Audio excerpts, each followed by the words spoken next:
There is no problem too big, God cannot solve it. Yan yung awit na yun na gustong gusto ko. Ha? Pag may problema po tayo, lalo tayong lumapit sa Lord. Lalo tayong magdikit sa Lord.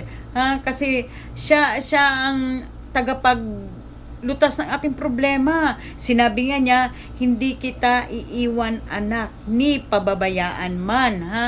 Tandaan natin yun. Kaya mag-pray lang tayo sa Lord. Walang imposible sa Kanya. Ano man ang iyong problema, malulutas po talaga yan. Subok ko na yan.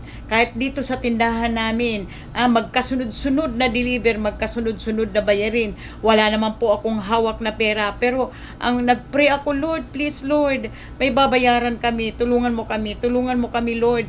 Last na lang nabayad namin sa isa, may sumunod pa. At wala kaming hawak na pera. Alam mo, bigla siyang nagdagsa ng customer. At yun, nakabayad kami. Subukan nyo po na manalangin. Subok ko na yan. Kahit sa karamdaman, sa problema sa pera, problema sa mga anak, o ano pa man, subok ko yan. Ang Lord ay sumasagot sa bawat panalangin natin. Manghingi lang tayo ng tawad sa Kanya. Amen po ba?